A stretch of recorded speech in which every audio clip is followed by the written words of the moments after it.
ফুলি কুঁৱৰী ৰক্সমিলৈ পলাই ভোমোৰাই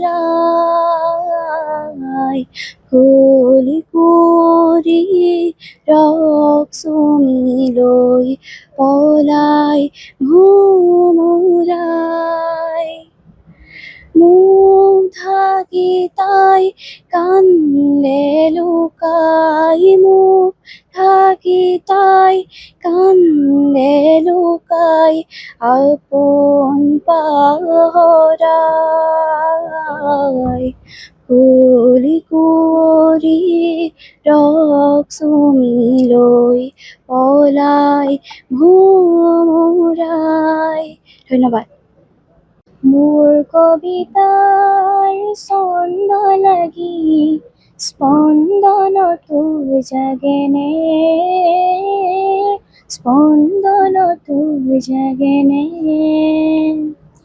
কথা মালিকাৰ গন্ধ লাগি মনৰ সপোন ভাগেনে ভাগেনে ভাগেনে তোৰ সোণৰ সপোন ভাগেনে মোৰ কবিতাৰ ছন্দ লাগি স্পন্দনতো জাগেনে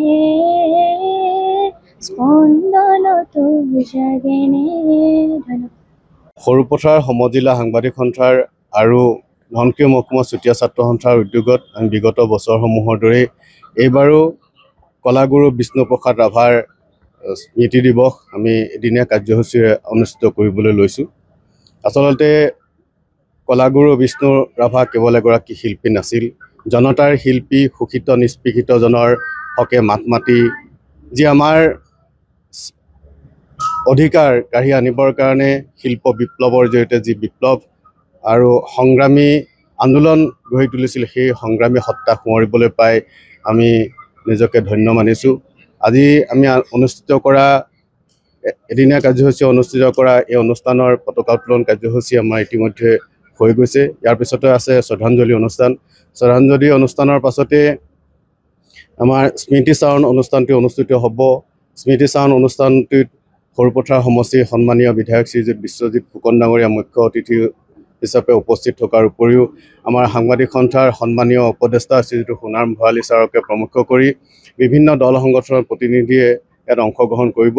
তদুপৰি সমজিলাখনৰ বিভিন্ন দল সংগঠনৰ প্ৰতিনিধিৰ উপস্থিতিত অংশগ্ৰহণ কৰিবলগীয়া স্মৃতি চাৰণ অনুষ্ঠানটোৰ পাছতে আমাৰ ছাত্ৰ ছাত্ৰীসকলৰ মাজত বিভিন্ন প্ৰতিযোগিতা, বিষ্ণুপ্ৰসাদ ৰাভাৰ সংগীত প্ৰতিযোগিতা, কবিতা আবৃত্তি প্ৰতিযোগিতা ইত্যাদি অনুষ্ঠিত হ'ব। কবিতা আবৃত্তি বা প্ৰতিযোগিতাসমূহৰ পাছতেই অনুষ্ঠিত হ'বলগীয়া বঁটা বিতৰণী অনুষ্ঠানটিয়ে আমাৰ এই অনুষ্ঠানটি সামৰণি পৰিব।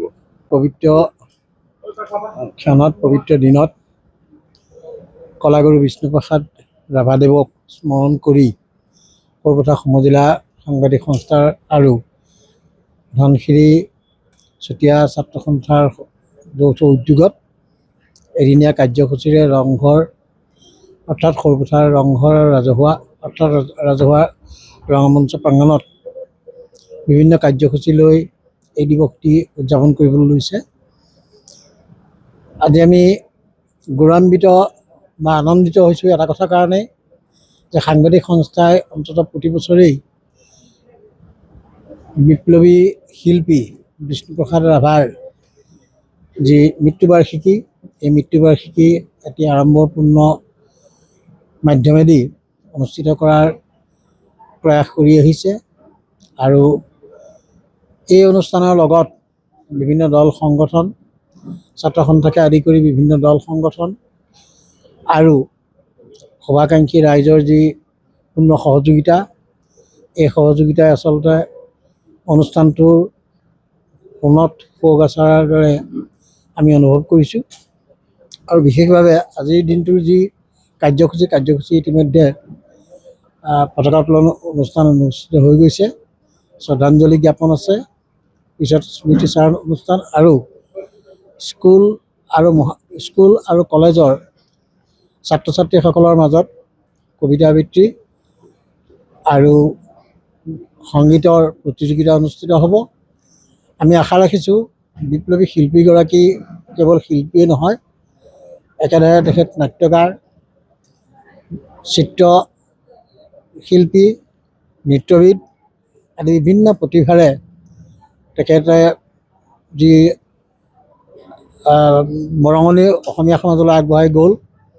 আমি ভাবিছোঁ যে তেখেতৰ দিনটো আচলতে তেখেতৰ মৃত্যু দিৱসটো আমি উদযাপন কৰি এনেদৰে আমি ক্ষান্ত নাথাকি উত্তৰ পুৰুষসকলে উঠি অহা প্ৰজন্মই তেখেতৰ আদৰ্শ অনুপ্ৰাণিত হয়, সেই আশা লৈয়ে এই অনুষ্ঠানবিলাক অনুষ্ঠিত কৰাৰ মুখ্য উদ্দেশ্য।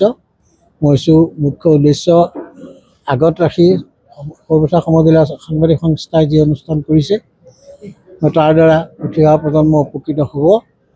আৰু আজিয়ে গোটেই কলাগুৰু বিষ্ণুপ্ৰসাদ ৰাভাৰ বিষয়ে ছাত্ৰ ছাত্ৰীসকলে জানি শেষ কৰিব নোৱাৰে। নিশ্চয় তেওঁলোকক তেখেতৰ বিষয়ে অধ্যয়ন কৰি তেখেতৰ আদৰ্শৰে অনুপ্ৰাণিত হ'বলৈ চেষ্টা কৰাৰ আহ্বানটোহে আমাৰ প্ৰধান দায়িত্ব। যিকোনো খবৰৰ বাবে যোগাযোগ কৰক আমাৰ এই নম্বৰত 9181 307 2221।